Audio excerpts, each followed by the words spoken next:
एक ऐसा स्टॉक जिसको मैं खरीदने जा रहा हूँ, एक ऐसा स्टॉक जिसके बारे में मैं इस वीडियो में बात करने जा रहा हूँ, एक ऐसा स्टॉक जो मुझे लगता है कि एक ऐसे मार्केट में जहाँ चीज़ें थोड़ी एक्सटेंडेड हो गई हैं मेरे हिसाब से, यहाँ पे रिस्क रिवार्ड मिलना बहुत मुश्किल है। और शायद ये one of those rare weeks है जहाँ मुझे ये लगता था कि इस week chart of the week का वीडियो ही नहीं बनाना चाहिए, बिकॉज वैसे स्टॉक्स मिल ही नहीं रहे थे। उसके बावजूद भी एक ऐसा स्टॉक लगा जो मुझे लगना चाहिए। ये मेरा कोई बहुत अच्छा 5 स्टार सेटअप नहीं है, बट ठीक है, मतलब कुछ बहुत बुरा भी नहीं।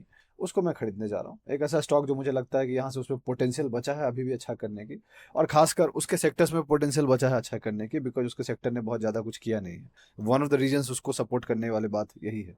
उस स्टॉक के बारे में मैं डिस्कस करने जा रहा हूँ। एक ऐसा स्टॉक जो मुझे लगता है कि यहाँ से 35 to 40% का रिटर्न मुझे दे सकता है, या फिर उससे ज़्यादा भी दे सकता है डिपेंडिंग ऑन द मार्केट्स। तो उसके बारे में बात कर, चलिए स्टार्ट करते हैं।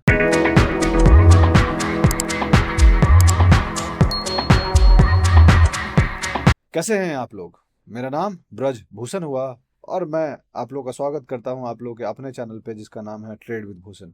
जैसा कि आप जानते हैं कि ये video chart of the week video है, जहां पे मैं एक ऐसे स्टॉक के बारे में बात करने जा रहा हूं जो स्टॉक को मैं खरीदने जा रहा हूँ। आगे बढ़ने से पहले दो चीज़ क्लियर कर देना चाहता हूँ। सबसे पहला, ये वीडियो एक लर्निंग पर्पज वीडियो है, कोई टिप या रिकमेंडेशन वीडियो नहीं है। जो भी मैं बात करने जा रहा हूँ इस वीडियो में वो मेरे खुद के एनालिसिस है, मेरे खुद के ओपिनियन है, ठीक है। मैं इस वीडियो को इसलिए बना रहा हूँ बिकॉज वो स्टॉक को मैं खरीदता हूँ, तो मैं लर्निंग पर्पज के लिए बना रहा हूँ। मेरे लिए ये video more of a journal है, जहाँ पे मैं डिस्कस करता हूँ कि वो स्टॉक को मैं क्यों खरीद रहा हूँ, तो वो रिकॉर्ड पे भी रह जाता है, प्लस लोगों को सीखने को भी मिल जाता है। मैं कोई से भी रजिस्टर्ड नहीं हूँ, मैं बहुत क्लियर कर देना चाहता हूँ इस चीज। पॉइंट नंबर 2, आपको कोई भी फाइनेंशियल डिसीजन लेने से पहले आपको अपने फाइनेंशियल एडवाइजर को डिस्कस करना चाहिए, बिकॉज वो एक अच्छा डिसीजन होगा आपके लिए। हम जैसे बंदे या किसी को भी आप सोशल मीडिया की दुनिया में ब्लाइंडली फॉलो मत कीजिए, अनलेस अनटिल आप उस बंदे को जानते नहीं है। बिकॉज मुझे नहीं पता कि आपका रिस्क क्या है, आपको नहीं पता कि मेरा रिस्क क्या है, तो हमारा खेलने का तरीका अलग हो सकता है, ठीक है। तो वैसा कौन सा स्टॉक है? वैसे मैं आपको बताऊं, ये वन ऑफ द जो रेयर वीक्स है आउट देयर। हम ऑलमोस्ट लास्ट 72-74 वीक से ये वीडियोज बना रहे हैं, अगर मैं गलत नहीं हूँ तो चार्ट ऑफ द वीक का वीडियो। और 1.5 साल हो गए, उससे ज़्यादा ही बना रहे हैं इनफैक्ट। बहुत रेयर ऐसा होता है जहाँ पे हमें कोई अच्छे स्टॉक नहीं मिलते, या हमें लगता है कि यार मज़ा नहीं आ रहा। जो मेरा मेजर स्कैन है, जब मैं उसको स्कैन कर रहा था, स्टॉक्स तो मिल रहे थे, बहुत सारे स्टॉक्स थे, बट कोई भी बहुत अच्छा रिस्क रिवार्ड के साथ नहीं मिल रहा था, कोई भी बहुत अच्छा सेटअप के साथ नहीं मिल रहा था। उसके बाद फिर मुझे दूसरी तरह की एनालिसिस करनी पड़ी, तब जाके स्टॉक मिला भी। पहले तो मैंने सोचा था कि नहीं खरीदता हूँ कोई स्टॉक, रुक जाता है एक वीक के लिए, देखते हैं अगले वीक देखेंगे। बट फिर मैंने सोचा कि नहीं यार, थोड़ा और अच्छे से ढूंढते हैं। प्रोसेस में बदलाव नहीं आना चाहिए, तो प्रोसेस रहना चाहिए अपने जगह पे, इरिस्पेक्टिव ऑफ क्या होगा, मैक्सिमम स्टॉप लॉस हिट होगा, ठीक है, हो जाना चाहिए, क्या दिक्कत। तो जाके एक स्टॉक मिला है जिसमें जो बहुत एक्सटेंडेड नहीं है, जिसका रिस्क रिवार्ड फेवरेबल है, पोटेंशियल बचा है, उसके सेक्टर में पोटेंशियल बचा है। तो जब चीज़ें अपने जगह पे मैच हो गई, तो फिर मेरे को लगा कि इस स्टॉक को ढूंढ के लाना चाहिए। और वो स्टॉक मुझे मेरे वॉच लिस्ट में था पहले से, तो मेरे लिए ज़्यादा आसान था वो खरीदने का, जिसको मैं मंडे को खरीदूंगा, ठीक है। तो वो स्टॉक कौन सा है? वो स्टॉक का नाम है वो स्टॉक का नाम है इमुद्रा, EMUDHRA, इमुद्रा लिमिटेड। अब जो लोग नए हैं, ये स्टॉक नहीं है, 2022 में लिस्ट हुई है, तो ऑब्वियस है कि नई कंपनी है। आईपीओ को अगर आप फॉलो करते होंगे तो आप जानते होंगे कि ये स्टॉक आया था। अगर आप देखना चाहिएगा तो ये मई 2022 में लिस्ट हुआ, तो गिने चुने इसका ट्रैक रिकॉर्ड 2 साल का है, 2 साल 1-2 महीने का। ये स्टॉक की करंट प्राइस 855.95 रुपीज़ के आसपास है। ये स्टॉक मेरे वॉच लिस्ट में यहाँ से था। उसके बाद ये कैंडल आया। मैं शॉर्ट टर्म में इसको खरीदना चाहता था, बट ये मेरा मिस हो गया था शॉर्ट टर्म में राइट। बिकॉज जब तक मैं स्क्रीन पे आता और देखता, तब तक ये स्टॉक ऑलरेडी 10% ऊपर था। तो फिर मेरे को दिखा कि चलो थोड़ा वेट करते हैं। फिर अगले वीक मैंने वेट किया तो देखा कि ये कंसोलिडेशन दे दिया है। अब मुझे लगता है कि मैं इसको मिड टर्म पोर्टफोलियो में ऐड कर सकता हूँ। तो ये शॉर्ट टर्म में तो मुझे नहीं मिला, लेकिन मिड टर्म में ठीक है, हो जाएगा। वो कहते हैं ना, तू मुझे नहीं मिली तो कोई बात नहीं, तू किसी और की होगी तो दिक्कत होगी। तो वही वाली बात है, शॉर्ट टर्म में ये नहीं मिला, कोई दिक्कत नहीं, मिड टर्म में होना चाहिए। सो ये मुद्रा का करंट प्राइस 855.95 रुपीज। मैं इसको क्यों खरीदने जा रहा हूँ? मेरा खरीदने के पीछे जो सबसे पहली वजह है कि ये बहुत एक्सटेंडेड नहीं है। बहुत सारे स्टॉक आज के डेट में बहुत एक्सटेंडेड हो गए। दूसरा, आईपीओ अपना यहाँ क्लियर किया था ये, उसके बाद एक बेस बनाया और वहां से निकला। इसको एक अच्छी बाइंग मूव मिली है, और फिर एक अच्छा कंसोलिडेशन के बाद ये निकला है अपने बेस से। ये उसकी कंसोलिडेशन से बेस से निकला था। ये ऑलमोस्ट 2-2.5 महीने का कंसोलिडेशन था, विच वॉज बेटर। फिर ये ऑल टाइम हाई बनाया एंड अगले वीक की रेस्ट लिया है, जो मेरे लिए कॉन्ट्रैक्शन है, वॉल्यूम कॉन्ट्रैक्शन है, अच्छी बात। तो मैं यहाँ पे इसको खरीद रहा हूँ। आप कहने को कह सकते हैं इसका रिटेस्ट भी है ये जो ब्रेकआउट रेजिस्टेंस जोन है, इसका ये रिटेस्ट भी है, तो वो है। तो ये मेजर रीजन है खरीदने का। दूसरा, नया कंपनी है। तीसरा, पोटेंशियल बचा है अभी भी। चौथा, रिस्क रिवॉर्ड फेवरेबल है। स्टॉप लॉस मेरा बहुत बड़ा नहीं होने वाला यहाँ पे, और अगर मेरा स्टॉप लॉस हिट होगा तो स्ट्रक्चर खराब हो जाएगी। मार्केट कैप इसकी 6,920 करोड़ है, छोटी कंपनी है, स्मॉल कैप स्टॉक है। In fact small to mid cap stock में आ जाएगा। स्मॉल कैप बेसिकली 5,000 करोड़ के नीचे बोलते हैं, बट ठीक है, स्मॉल कैप स्टॉक मान लीजिए।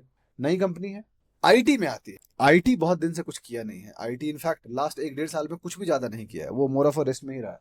तो इसीलिए मेजर रीजन है। उसके बाद इनके रिजल्ट्स अच्छे रहे हैं। क्वार्टर रिजल्ट अच्छा रहा है, ईयर भी रिजल्ट अच्छा रहा है। सेल्स इंप्रूव हुए हैं, आप देख सकते हैं इनका 23%, 32%। तो बैक टू बैक प्रॉफिटेबल रहे हैं। सेल्स इनका बैक टू बैक आप देखिएगा तो बढ़ता ही गया है, 69%, 53%, 65%, 59%, 30%। तो वो चीज रहा है। पी इसका 79.4 है। थोड़ा आप कह सकते हैं एक्सपेंसिव है, बट ठीक है। सेक्टर पी भी ऑलमोस्ट एक्सपेंसिव ही चल रहा है। और डिटेल्स बात कर लेते हैं। सेक्टर इसका इन्फॉर्मेशन टेक्नोलॉजी है। इंडस्ट्रीज का बीपीओ आईटीज में आता है, सॉफ्टवेयर के अंदर आ जाता है। मार्केट कैप बता दिया था आपको, स्मॉल कैप बता दिया था। परफॉर्मेंस की देखिएगा तो एक डे में 2.1% नेगेटिव है, एक वीक में 0.2% विच वॉज नीडेड, एक महीने में 4.1%, 6 महीने में 97.3%। Out perform the market like anything. जहाँ पे निफ्टी 6 महीने में 7-8% गया है, ये 97% गया है। सो अब इसके पास बाइंग पावर हो गया, रेस्ट मिल गया है, अब शायद निकल सकता है यहाँ से। एक साल में 107% एनफ है, 2 साल में 240% मार्केट को आउट परफॉर्म सॉलिडली किया है। सो कंपनीज ओवरऑल अच्छा कर रही हैं। आपको वही सारे डेटा जो इंडिकेटर पे लगे हैं उसको ढूंढने के लिए आप फंडामेंटल में जाइएगा तो आपको मिल जाएगा। ये सारा रिजल्ट्स पे यहाँ पे वो आ जाएगा। तो जरूरी नहीं कि आपको वो इंडिकेटर चाहिए। वो इंडिकेटर क्या है, कैसा है, मैं क्यों यूज करता हूँ, उसके बारे में मैंने प्रीवियस वीडियो में डिस्कस कर दिया था, तो आपको पता होना चाहिए। सो मैं इसको खरीदने जा रहा हूँ। अब मैं क्या करने जा रहा हूँ, मैं यहाँ पे खरीदूंगा मंडे को, जो मुझे बाइंग प्राइस मिलेगी।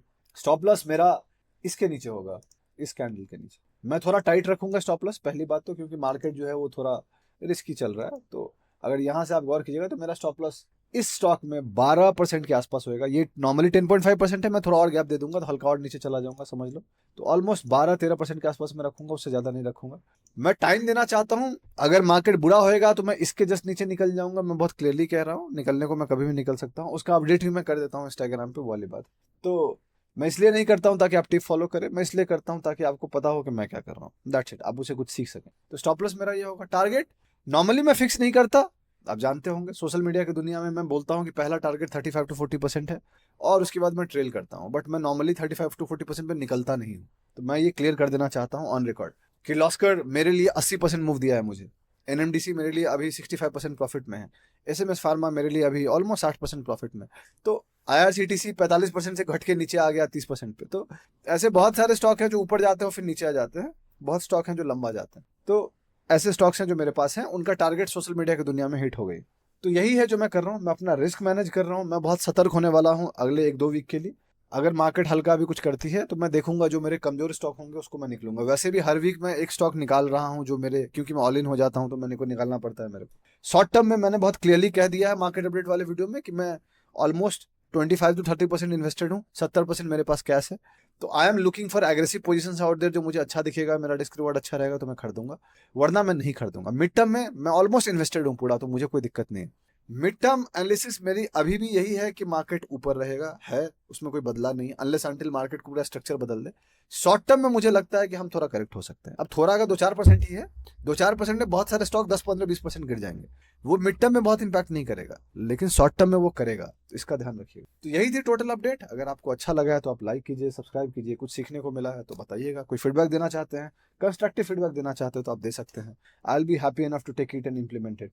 और क्या, सपोर्ट बनाए रखिए, अपने दोस्तों के साथ वीडियोस को शेयर कीजिए। बहुत जल्दी मैं आपसे अगले वीडियो मुलाकात करूंगा। तब तक के लिए अपना ध्यान रखें, अपने घर वालों का ध्यान रखें। चीयर्स।